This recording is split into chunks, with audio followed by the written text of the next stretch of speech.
জি বাংলাতে একের পর এক নতুন গল্প ভিড় করছে। সতীপীঠ, কালীঘাট, দুলারি, ত্রয়ী প্রভৃতি ধারাবাহিকের মধ্যে জি বাংলার এই মেগার জন্য অনেক দর্শক অধীর আগ্রহে অপেক্ষা করছে। আমরা কথা বলছি বাঘিনী সম্পর্কে। সুন্দরবন অঞ্চলে এক নারীর জীবন সংগ্রামের গল্প নিয়ে আসছে এই মেগা। 10 সিনেমার অধীনে আসা এই মেগার নায়িকা কে হচ্ছেন তা জানার জন্য দর্শকের মধ্যে কৌতূহল দেখা গিয়েছিল। প্রথমে জানা গেছিল এমন দুর্দান্ত চরিত্রে ফের একবার দেখা যেতে পারে জগদ্ধাত্রী খ্যাত অঙ্কিতা মল্লিককে, কিন্তু সেই নিয়ে আর পরবর্তীকালে কোনো আপডেট সামনে আসেনি। অবশেষে জানা গেল কে হচ্ছেন এই বাঘিনী। এইবার এক নতুন নায়িকাকে বেছে নিয়েছে কর্তৃপক্ষ।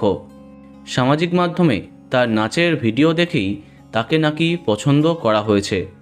নতুন নায়িকার নাম সম্পিতা প্রামাণিক। এর আগে দু একটি গানের ভিডিওতে কাজ করলেও এটাই তার প্রথম মেগা। ছবিতে দেখতেই পাচ্ছ বাঘিনীর নায়িকাকে।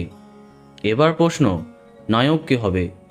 এখনও নায়ককে কনফার্ম করা হয়নি, তবে জানা গেছে নায়িকা নতুন হলেও নায়ক জনপ্রিয় কাউকে বেছে নেওয়া হবে। দেখা যাক কবে সেই আপডেট সামনে আসে। তো বন্ধুরা, এই এক্সক্লুসিভ আপডেট তোমার কেমন লাগলো কমেন্টে জানাতে পারো। আর এই রকমই আরও অনেক ভিডিও পেতে সাবস্ক্রাইব কারেন্ট বস। ধন্যবাদ।